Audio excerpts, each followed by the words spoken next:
For our concluding session of the day, Domestic Politics and Strategic Autonomy, we invite on stage Rahul Shivshankar, progressive conservative journalist, Rashmi Samant, author, a Hindu in Oxford, Ashok Chowgule, Vice President, Vishwa Hindu Parishad, India. This session will be moderated by Dr. Ratan Sharda, also an author. We will begin with the unveiling of Rashmi Samant's book, A Hindu in Oxford.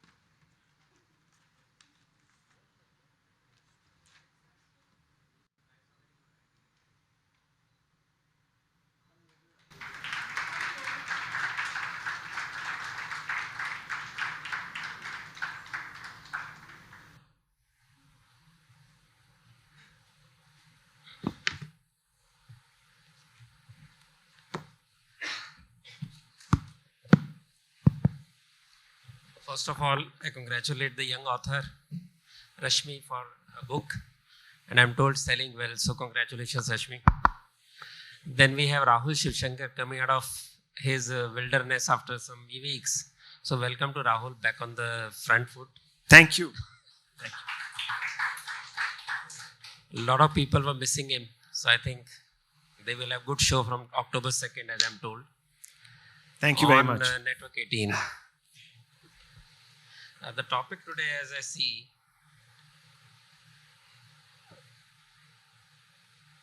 domestic politics and strategic autonomy. When I was going through the topic, I read the definition somewhere where it says strategic autonomy denotes the ability of a state to pursue its national interests and adopt its preferred foreign policy without being constrained in any manner by other states. In its purest form, strategic autonomy presupposes the state in question possessing overwhelmingly superior power. This is what would enable the state to resist the pressures that may be exerted by other states to compel it to change its policy or moderate its interest. I think last session was something on the same lines. I was reading another article of 2015 by a think tank in Delhi. Now see what I was thinking at that time, 2015.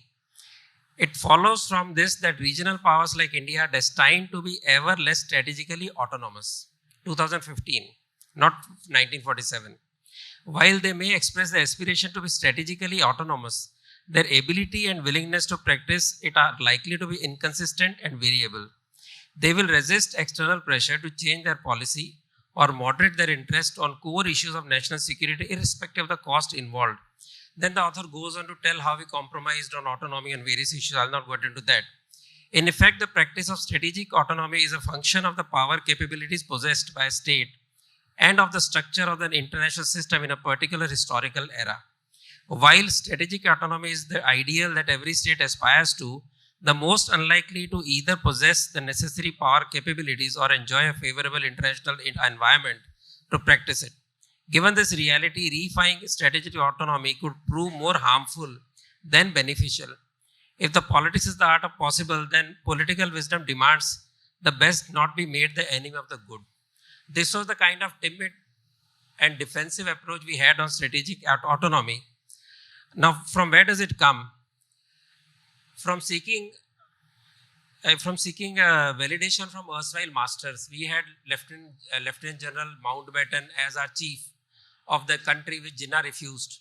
Then we had Mountbatten guiding us about the Kashmir war, how we compromised, we had a ceasefire, we went to UNO, all under the command of a foreigner who ruled us over before that. From there, the movement to current situation where India takes its own decision, whether it's Russia, Ukraine, whether it's G20, and be able to push the global agenda in a way that a power of this size cannot imagine. So maybe we are punching beyond our weight. But for this to happen, we need domestic policies, political environment that nearly all politicals may differ insight on domestic policies, but when they go out, they should be having a unified approach to national issues, to how they represent India. And we see currently Rahul Gandhi, in fact, instigating army jawans about one rank, one pension, how they are getting a poor deal as compared to officers. So whether this can be considered the domestic policy. So domestic policy, to my mind, is also required, because if India becomes strong, or any country becomes strong, then only we can have strategic autonomy. So now we have seen that after Nehru, we had Narasimha Rao taking Vajpayee as the leader of the delegation in UNO. We had Murli Devra leading the delegation to USA after 1998 nuclear blast. So we had been working together on various issues. In fact, BJP was working with Narasimha Rao to pass all the economic policies when it was a minority government. Considering all this, how do you look at strategic autonomy? Now, while talking to Ashok ji, he gave an answer that probably we are not looking for strategic autonomy, we are not looking to be superpower, we are looking to be a responsible power. So my first question to Ashok ji is to elaborate this particular point. Thank you, Ratan ji, and thank you for the organizers for inviting me for this session. The concept of this responsible and accountable power was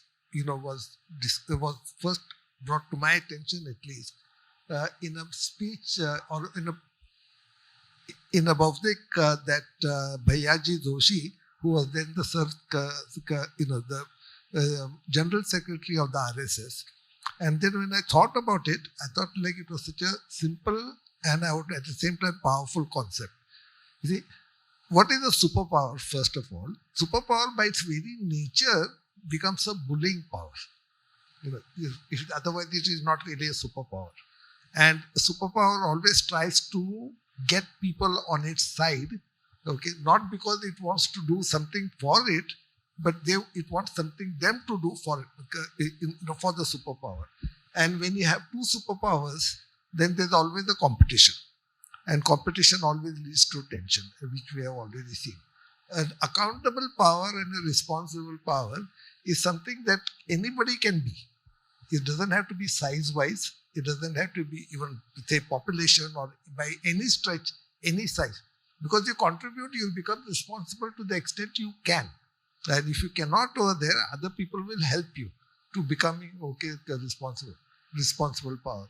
Responsible power and an accountable power creates an environment of peace and harmony. Of course, this is a very extreme case, but that is what it can lead to. And that is why, when Bhaiyaji Joshi said this, I found it so very attractive and I thought about it, and that is what I have been suggesting. Thank you. So considering that if you want to be responsible power, still you need to be militarily very strong, right?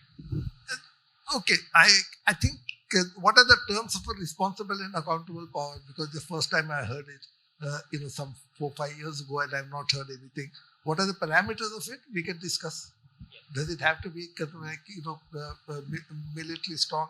If it has to be military strong, to what extent? Because after all, military force is always to counter a threat that you have. And if the threat is also responsible and accountable power, what is the threat? Like China and Canada and America don't have any particular border, particular forces facing each other like we have. Between because of what Pakistan and China does to us, we have got those troops over there.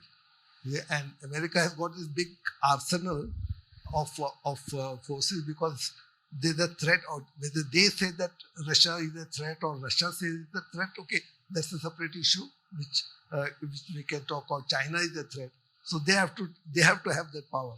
Now, how much military power? Of course, you have to have some kind of military power. Even at the time of Chanakya has written what is on the question of the soldier, and he always talks about the border. So there has to be some. To what extent? We can discuss. Let the concept come on the table, and then we can have a manthan on that, on the concept. So Rahul, can a responsible power not be a superpower? First. Secondly, which is actually the question to you, the kind of domestic policies we see today, or domestic politics rather, we see today, can it lead us to how we can have our strategic autonomy, because the way they undercut every policy just to spite Modi ji, and the kind of, like I talked about, Rahul Gandhi's instigation to armed forces, or taking lines which Pakistan and China prefer. So how do we deal with domestic politics as compared to the kind of dream that we have of being a autonomous and powerful nation? Well, first of all, just to strike a slightly discordant note, I think that we weren't very powerful, as in we didn't have huge amounts of economic reserves, etc., when we tested the nuclear bomb under Vajpayee ji. So people said we behaved irresponsibly. At that time, we actually risked, and we actually did face huge number of sanctions, if you remember. But what did it do? That one action of exercising autonomy, what did that do? That actually made India a paid-up member of the nuclear club. The world had to, after a point, I mean, it was America who led the sanctions regime. Japan, Canada, lots of countries today who, in fact, you're great friends with, were the ones who led the sanctions. New Zealand, Australia. So I think that we have to get over our dogmatic approach to foreign policy. And I think if you read Shivshankar's book, he talks about the dogmas of Delhi. He refers to them and he elucidates. And I have a few quotes that I pulled out from his book, and I can, obviously for the benefit of accuracy, go over some of them, and it'll explain what we are doing now with our foreign policy and the projection of India in the world. I think we came out of a system where we believed in non-alignment. I think what we're doing now is believing in unalignment. So we are unaligned, we're not non-aligned. Non-alignment was also picking a side.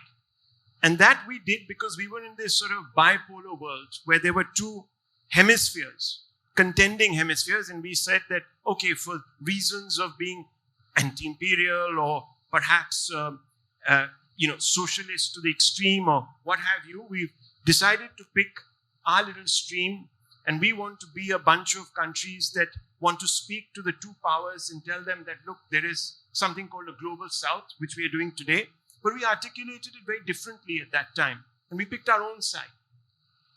Today, the world has changed. Today, you have a multipolar world.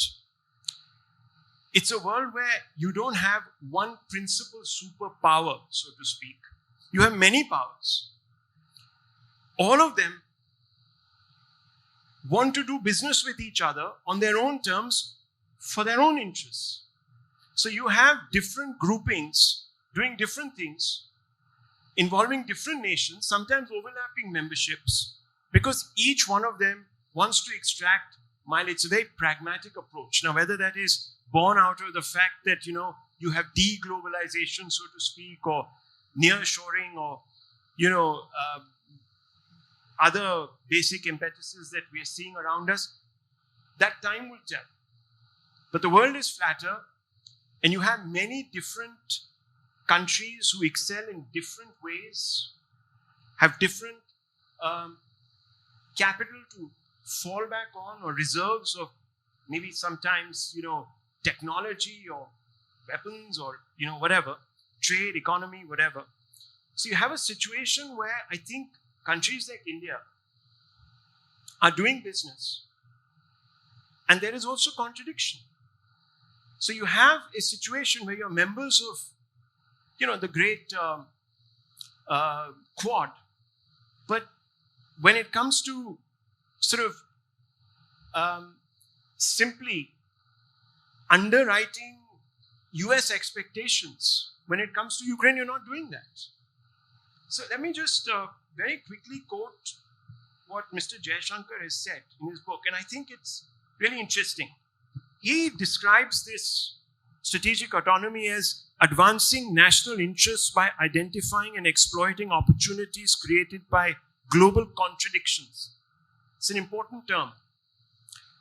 So as to extract as much gains from as many ties as possible, precisely because India is presently disadvantaged in its power rivalry with China, New Delhi, along the way, to expanding its national capabilities must resolutely focus on leveraging external environment to address bilateral imbalances. And that's what we've been doing with regards, for example, to our engagement with different forums. You have the SCO, you have BRICS, you have, this Quad, you have G20.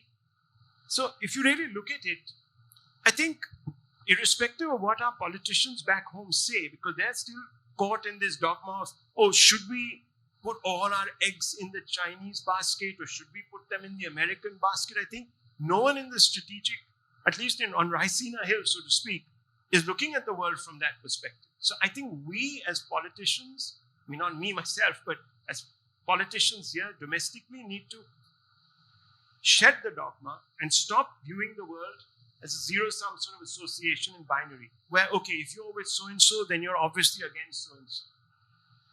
I think as India is developing its own competencies, it's getting, it's developing its industrial wherewithal, and we are obviously rising as a nation, we can exercise those choices on our own terms. I think that's fundamentally where we are going with this, and I don't think domestic politics anymore can actually dictate foreign policy, at least to the Modi regime. I don't know about previous governments. We've seen where that has got them. I think someone in the previous panel was saying, what is it that, holds back, India from doing this to Pakistan and this, that, the other? Look, we've always had this quote, Mr. Chowgule sahab, that, we want to be a responsible power. Aman, Shanti, Chain, status quo. Let's not be the ripple on the global sort of, firmament. But the point is, it's when you've actually decided to break out of that particular paradigm and change it, whether it's on the LOC or perhaps even trying to attack the finances in Kashmir of terror, which is really what has made the difference. It's not parking more soldiers, killing more of those terrorists. It's actually changed because you have, from underneath the feet of all these politicians there, cut the financial umbilical cords that turn, separatism or, the larger concept that we have, that this aspiration for self-determination, it was actually a very well-funded racket. You've cut that. You've put the ED there. You've done all sorts of things. And that's really what has made the difference. Now, that hasn't come because we suddenly became rich overnight. We just decided to do something in our own interest, and we managed external equations pretty well, to the point where today, Pakistan is falling off the map. Diplomatic map. You have Saudi Arabia coming. You've had the prince come meet Mr. Modi, but he didn't stop in Islamabad. He went right back. We have a corridor going through in the next few years, depending on how much money we all sort of put in, the stakeholders. You're going to have a corridor to Europe. That's going to completely change the geopolitics in our region, whether it's Afghanistan Just the or reason Pakistan. I gave the quote of 2015 when Modi just arrived, and what the scenario is today. That is using our power of bargaining, using our commercial power to draw or extract concessions or support from every country, even enemy countries.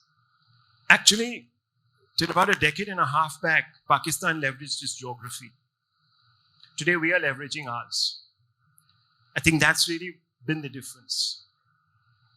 But as you say, the domestic politics has nothing to do with what we want to achieve internationally. What I'm saying, that as of now, I don't think the Modi regime cares two hoots about what Rahul Gandhi has to say in your former alma mater, ma'am.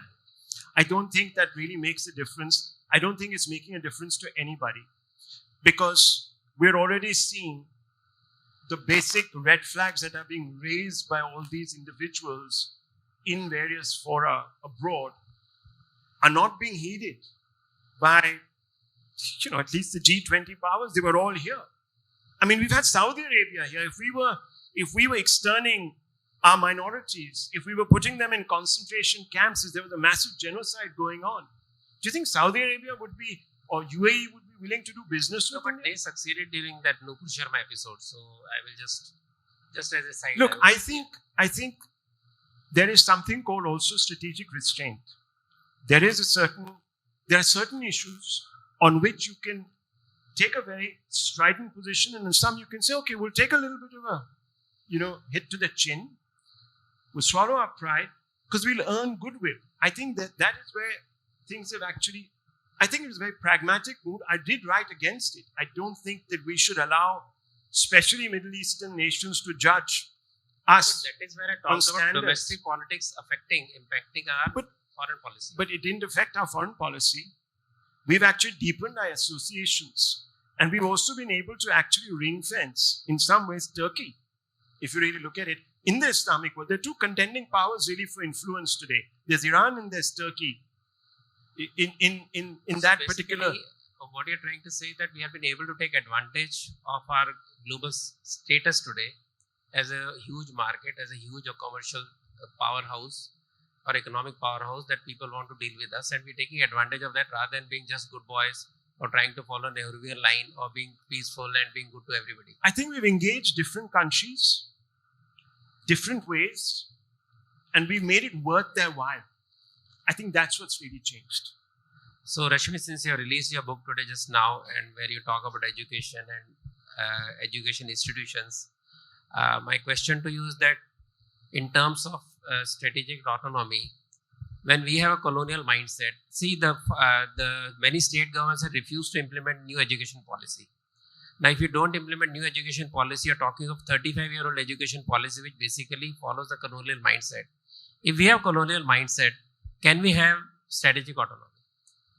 Well, that's a great question. Firstly, I think namaste to this wonderful crowd that's come together here in Puducherry and my brilliant co-panelists. I think it's an honor to be sharing stage with these people. My opinion on this matter comes from my personal experiences as a 21-year-old on campus and the sort of social experience I had. So I think it's more of an opinion and a lived experience than a theory. I do believe that intellectual and psychological autonomy is key to having autonomy as a nation, be it our domestic politics or international politics. Because as long as there's a section of population which continuously seeks validation from the erstwhile, masters or the West, it's a problem. As long as, they trust less in their own countrymen to be making the right decision to lead the country forward in its true sense, and more in foreign intervention to solve our problems, there's always going to be an issue. And okay, there might be this argument that these people are very few in number now, and that our state, government at least, is free of such influence as from before, when the government would on occasion take direct orders from these masters. That might have changed now, yes. But the people, there is definitely a small section which values this kind of Western opinion, and it seeks it every time it wants to oppose the direction in which this country is going. And though they are few in number, they're extremely loud. And the kind of unholy alliance that they form with the masters, the erstwhile masters, in their quest for supremacy is something to watch. I think we saw it unravel during the farm law protests. We saw how a very small section here in Bharat was able to leverage the need for supremacy from their Western, erstwhile colonial masters, and have, so many discussions happen in so many parliaments all across the world, have protests all across the world, for God's sake, even the Oxford Union, the student union, issued a statement against the Indian state. And people complicit, people facilitating these things were Indian born and bred. So it's not even as if, they've come up with this idea to meddle. Meddling happens because a small section of our people actually create the leverage and, create an occasion for them to do so. And I find this unholy alliance deeply troubling. and that even this small section is able to, influence our country so gravely. We saw that, and then I think Nupur Sharma case was also kind of a situation where we had to give in fact, you're not the only one. Naveen Kataria also faced. Karan Kataria Karan also Kataria, faced this kind of a situation. And I deeply remember my own situation. Ashwini Vaishnav raised this entire issue in the 0 hour of the Rajya Sabha, saying, okay, here we have an Indian girl going abroad, studying hard, becomes president on her own merit. Why is she being treated so badly? And one word that our external affairs minister said, it stays with me. He said that we will take it up candidly with the UK when the time comes. And there was so much emphasis on the time. Of course, I do sympathize with his standing. I do sympathize that he had to say that. But then it also clearly says that, of course, we are still not strategically autonomous in a way to take on people, take on institutions which are doing wrong to our people. And had the situation been reversed, they wouldn't have, blinked an eye before admonishing and, taking us down. And I think part of the problem is also because it's our own people who are involved in this stone throwing match abroad, and they sort of lend legitimacy to the fact that such attacks do happen in the Indian community.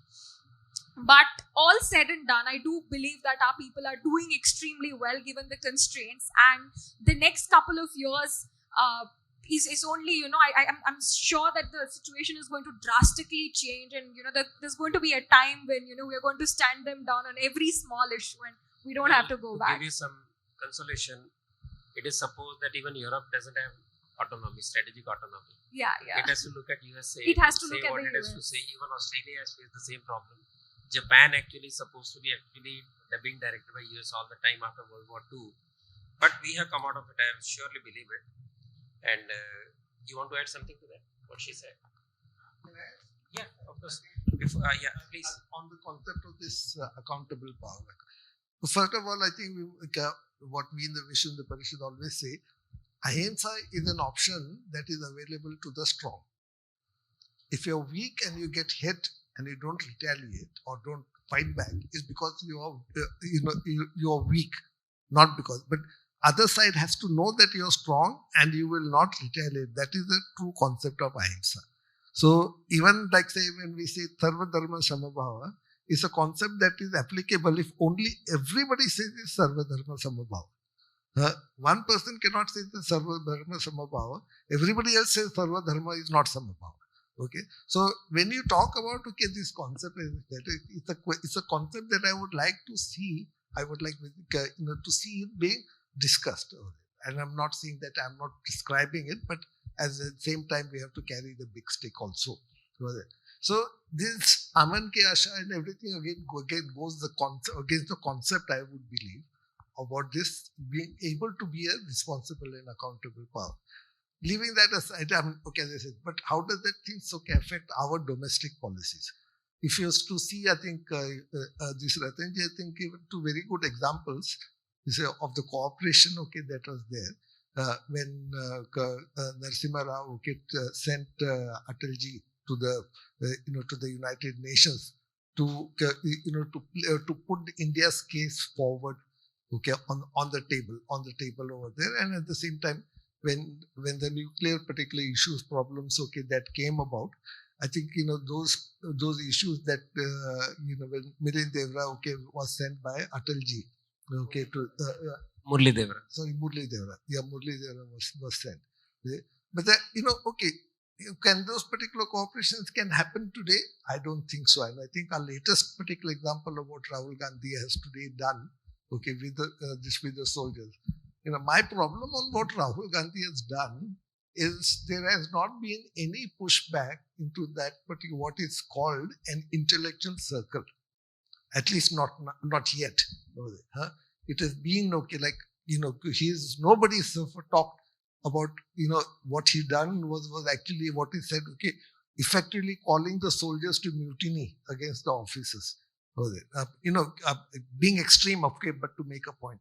But this is where the discussion, I believe, is not happening.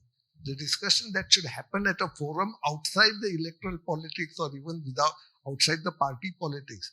Let it be, okay, these are my particular views, okay, how the political parties behave is their business. Okay, but my view, okay, that is how the manthan that should happen.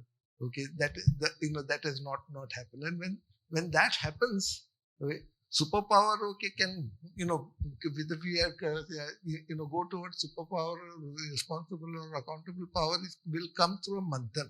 But let's discuss the merits of either of those things. At the same time, I believe I cannot say that India will take up, okay, say that we will be superpower, responsible and accountable power. In the face of that, the whole particular rest of the world is playing the games of a superpower. That's not going to be working for India. And our domestic policies, okay, should reflect the fact of what happens outside. In fact, actually, yesterday a friend asked me here itself, does India have a strategic policy or a policy vision about where India should be? I think as far as BJP is concerned, it is. But before that, we were just living hand to mouth. So there was no idea. We were just reacting to global issues. We were just reacting to anything that happened to India. There was no consistent vision about where India wants to be, which has happened now. One more question to you, that considering you are an industrialist, you are into economic issues very deeply. The current politics where we are talking of freebies all the time, where we are seeing the collapse of state economies happening, looking at what happened to other countries who have gone into these kind of freebies and subsidies, we saw their collapse. In India, if these states keep on following this freebie policy, and if it affects the economics or economy of India, will we be able to remain or be aspiring to be a strong nation if our economy fails? But you can't really say that, okay, because our economy is going to be fail, I'll take up the other policy. We have to do what is right, not because of and face the consequences, like we face the consequences in case of when we did the nuclear test. I'm sure, okay, they anticipated, okay, many of those things. It wouldn't have happened that Atalji just said that one day, tomorrow we'll do a nuclear test. Okay, of course, like everybody at that time did mention that that India should do nuclear tests has been part of the BJP manifesto for, I don't know, from the time of Jansangh probably.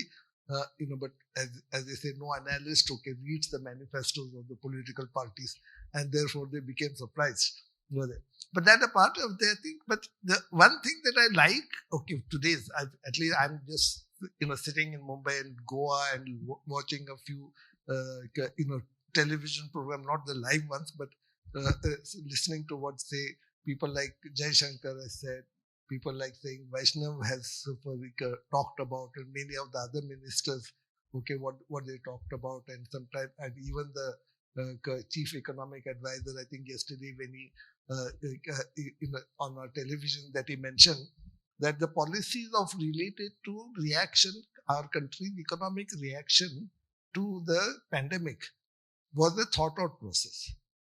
And they did consider, I'm sure, okay, that they would have considered, okay, what was being prescribed by almost everybody in the world, that print money. Ashok, just a moment.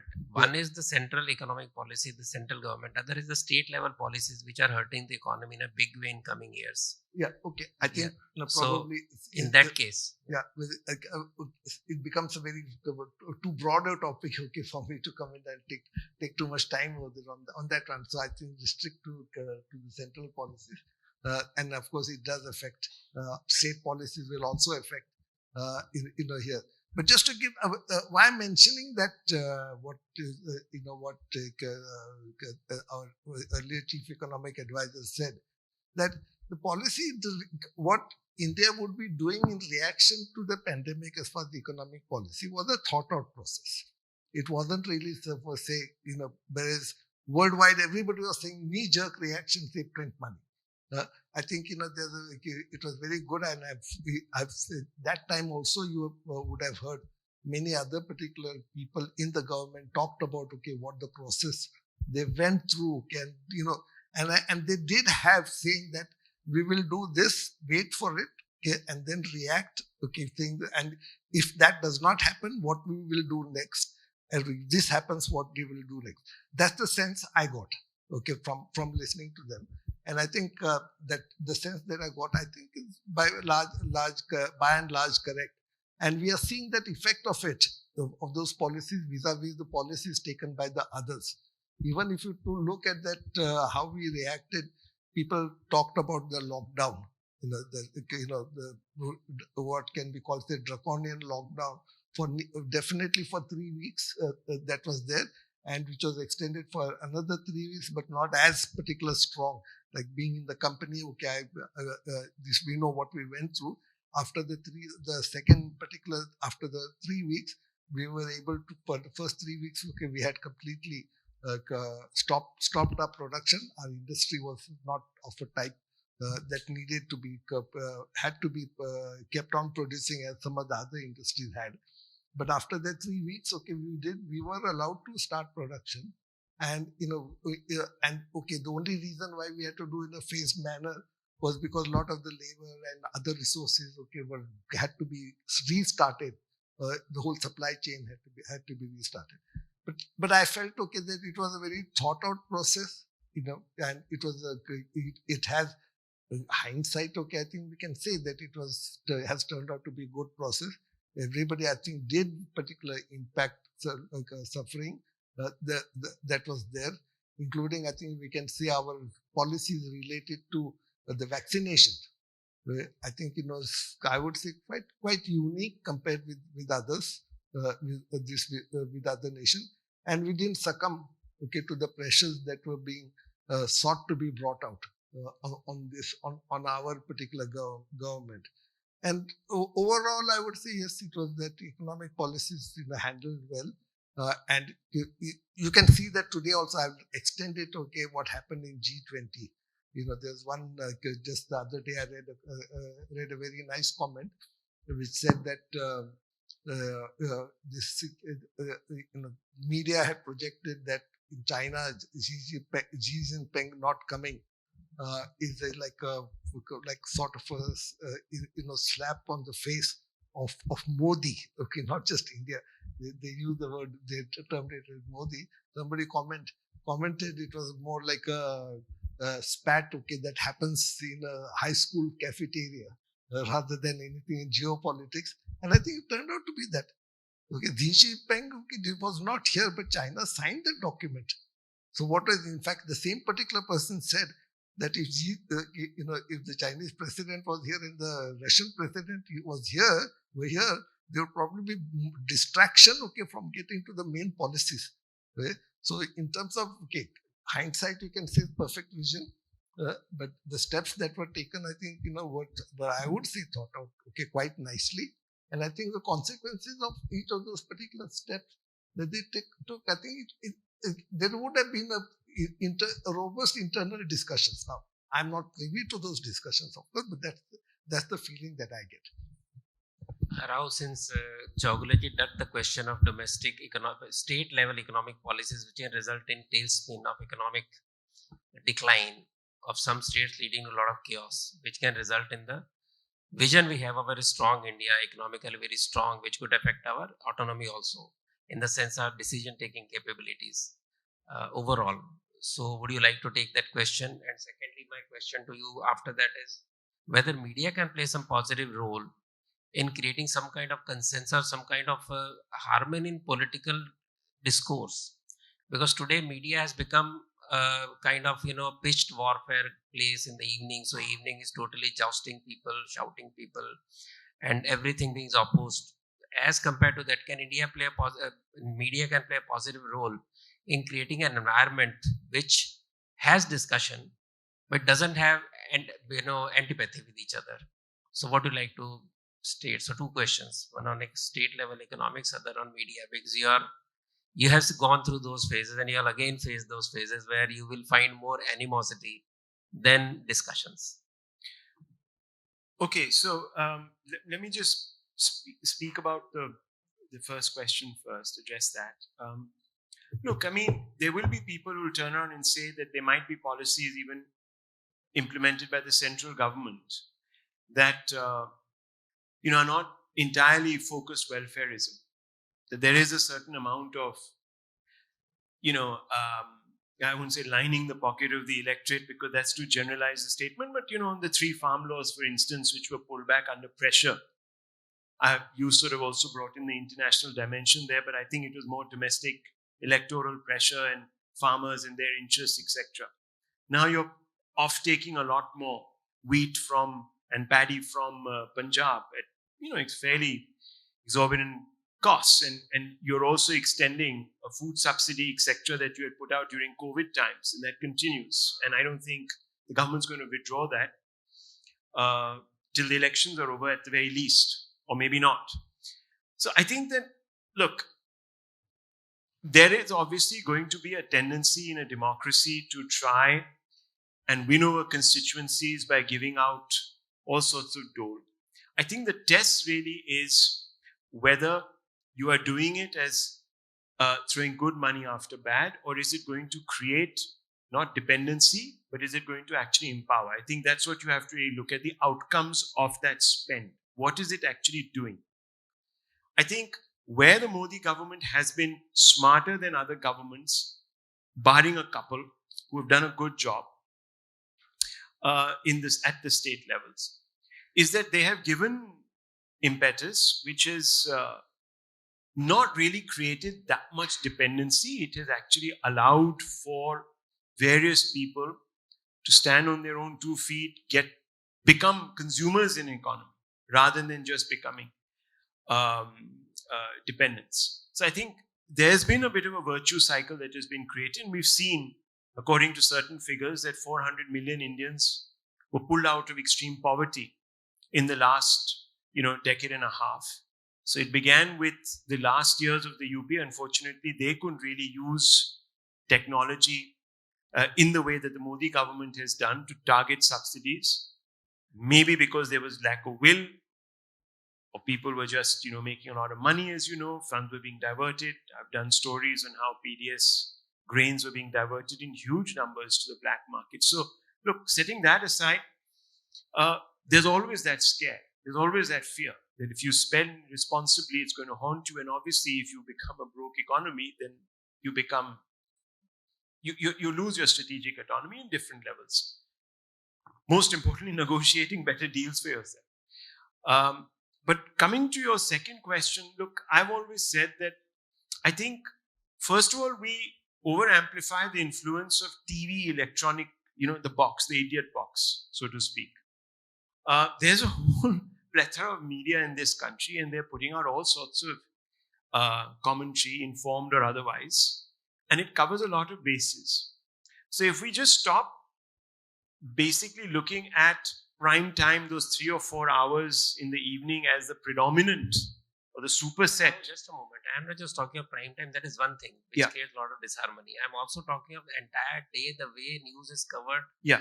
And the spread of the news, like the way field reporters used to go and find stories. That's not happening anymore in most of the channels. Well, look, again, we're focusing on TV media. And TV media is going through an existential crisis because the finances or the business model is all topsy-turvy. I don't want to really go into all of that because it's a debate on its own. But suffice to say that, look, it's not making money, so you're taking shortcuts. It takes a lot of money to send reporters out to do sustained reporting on the ground, get visuals, follow a story for 4 or 5 days. It costs money. And I think what you're seeing now is soundbite sort of journalism where people go out, they're basically ordered to get bites to fit a particular narrative, and there's a certain plug and play element to it, which is obviously not doing anyone any. It's not adding actually to the narrative out there. It's not even informative. It's just prescriptive, and it's not really making much sense anymore. And it's losing relevance, and therefore people are also sort of moving away from mainstream TV media. It now falls upon all of us to try to win those audiences back, and we have to really go back to the drawing board and think. So that's TV. But there's a lot going on in digital, there's a lot going on in print, etc. And even there, bottom lines are really pinched. So it's not easy going for the media in general if you look around the world. And plus you have a lot of social media players who've come in, who are independent, or they're funded by X and Y, and they're going out and they're also doing stuff. So there's a whole cacophony of reportage. But to address your question about, these entrenched positions, I think what has really happened is that another side of the conversation has found a voice. It was never given the mic, so to speak. And today, you may have had a few of those people, those lonely sort of soldiers out there penning their thoughts, but they were never really, they were cancelled or they were not given their due. And even if they were, then they were thought to be as, sort of reactionaries. And they were thought not As to be. one of them. Well, there are many, I'm sure, out there. And I can tell you that the one thing I sort of chafe at is when people say, oh, those liberals. We're all liberals, actually. Even people on the conservative side of the fence are liberal. We do subscribe to certain values. We might have a different sort of view on how to, especially in democratic India, on how to achieve. This is the use word liberal.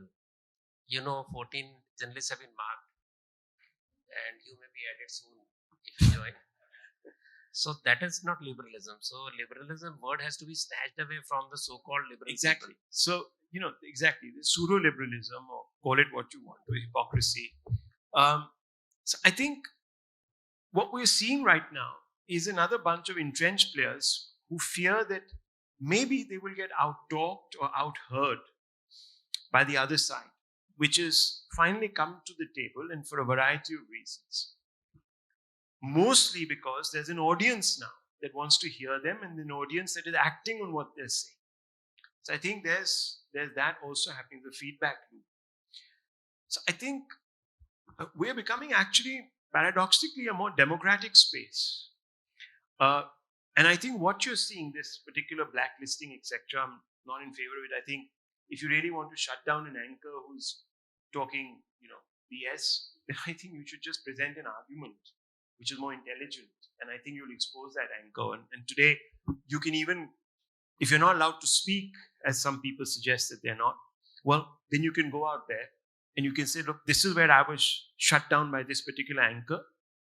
This is what they said, and this is where they're wrong. And this is my counter, and I've got that space on Twitter or Facebook or YouTube or what have you. And I think you'll sufficiently chasten the anchor into perhaps getting off his soapbox and reforming himself. So I think that's a very wrong solution to employ if you want to take on an anchor. Now, if you talk about hate spewing on national media, of course, there are some people who have said irresponsible things, but they're not as, or they're equally irresponsible as statements that have been made about Sanatan Dharma, for instance. And there are people who are feeling very bad about that. But it's not as if, certain political parties are dropping their allies and blacklisting them and saying that we'll never talk to you again and please walk away from our forum. That's not happening either. So I think there's a certain disingenuity at play. And I think coming back to domestic politics and strategic autonomy, what we've seen over the last few decades really is a preponderance of proclivities of entrenched politicians who are in power overshadowing your diplomacy. And I think that hopefully we've turned a leaf, maybe because of the external environment that we've begun to react to. We've stopped, in the words of, again, Mr. Shivshankar, he uses three phrases really, not words. He talks about, and let me just quote him, it's interesting. He says, what we need to do is to break out of this cycle of self-absorption, fixation with dogma, and perpetual risk aversion. So dogma will tell you that weaker nations must not tempt fate. That's something what, was sort of being suggested.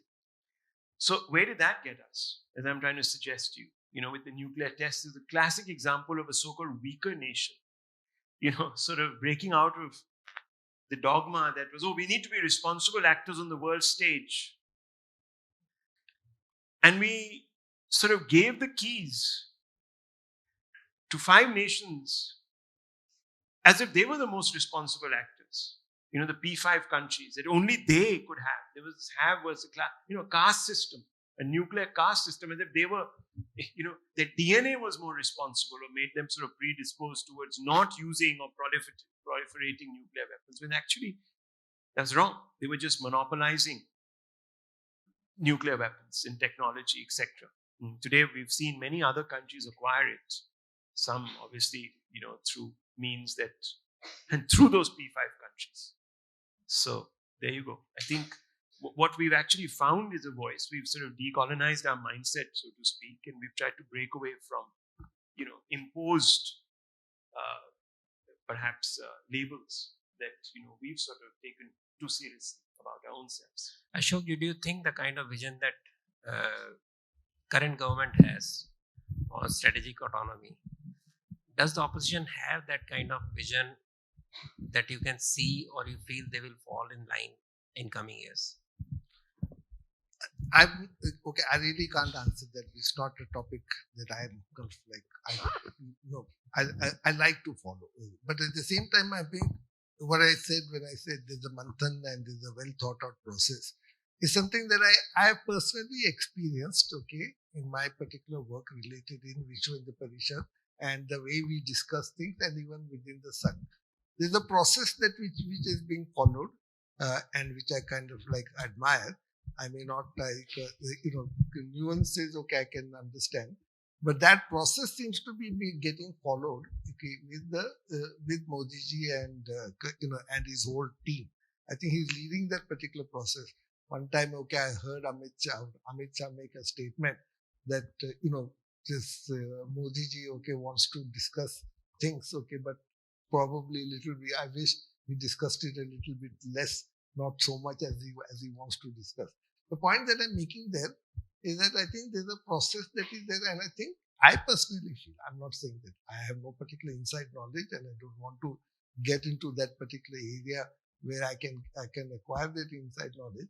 But if you look at the outcomes that are there of those particular policies, it seems to be a thought out process. It's not that like a knee-jerk reaction, including this G20. This Amitabh Kant made a statement saying that the document was finalized 1 or 2 days before the leaders met, and when that document was circulated to all the other Sherpas, and he said, gave a message to all of the Sherpas, if any of you have a problem with this document, don't talk to me, get your leader to talk to my leader. And nobody did. And that's what he mentioned. So why I'm mentioning this is the process that has gone over there. And I think that's when you come to a robust decision, robust particular policies. If you have the proper manthan and proper discussion. I don't know. Again, I'm biased, of course. I'm not being part of the Vishwa Parishad regarding the other political particular parties, or even what I have seen, in the discussions in the earlier particular stage in economics and other things. I emphasize the word what I've seen. I'm not saying no. This type of manthan that has been happening today, I don't see that. I have not experienced that in the past. And I think, is the manthan that has led to this, to the various things. And I don't think anybody, would say that the outcomes of the G20, everybody says, I think, seems to be saying that it was a success. All the G20 members, or G19, I can say, because India will definitely say that it was a success. But everybody, all the other 19 particular members, I don't think anybody has got any problems with the document. At least that's not what I've read. Ukraine has some problems with one paragraph in it, but in the rest of the particular 40 paragraphs that are there, I don't see anybody problem. How was this achieved? It cannot be achieved just by by diktat. It was achieved by through a consensus, and that is something that needs to be studied. The whole particular process, and that is what I like. I'm looking at it in terms of my experience in terms of a businessman, what I do, what we do in our business, how we do it. That we do the discussions. I remember a couple of cases where there was a situation and we spent 2-3 of us. We spent 1 hour discussing, the things, because it appeared to that would lead to some kind of crisis. But that 1 hour of discussion amongst the 2 or 3 hour discussion, we avoided that crisis, and I think that's what I like to see. Since hunger pangs catch on, just like last question to Rashmi, as a person who has not seen the worst side of indecisiveness in the foreign policy or the strategic autonomy, as we call it, as a young person who has seen continuous rise of India as a new confident India, what do you see the future as? Well, I definitely see a very bright future. And I think I get to be recklessly optimistic about it. And I also see it in my peers. I think there was a time before, maybe 5-6 years ago, when people left the country to never come back. And now young people leave the country to gain exposure and come back. I've seen so many people who were peers of my own who decided that they were just there for the degree and not for that, erstwhile mentality that they're seeking better life, stability, or whatsoever. And there's this recognition that it can be had in India. And I think that only comes when you truly believe that your country is making it out there, that it's truly independent, autonomous, and that it can offer you the kind of future that any other country can. And I think it just makes me proud to be living in an era, to be living through times where I can also make that choice for myself, where my peers can make that choice for themselves, and experience the peak of what they want to over here.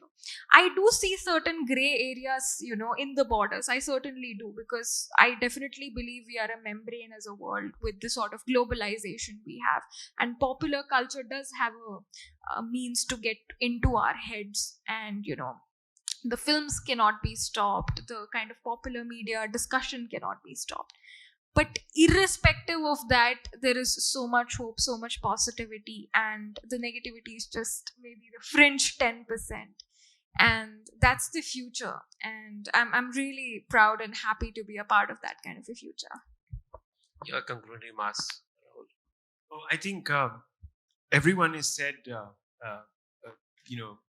has had their say. I think I totally agree with Ratanji, you yourself, who sort of come up with the concept that, look, at some levels, strategic autonomy has been exhibited by us simply because, we have been able to discover the strength within us.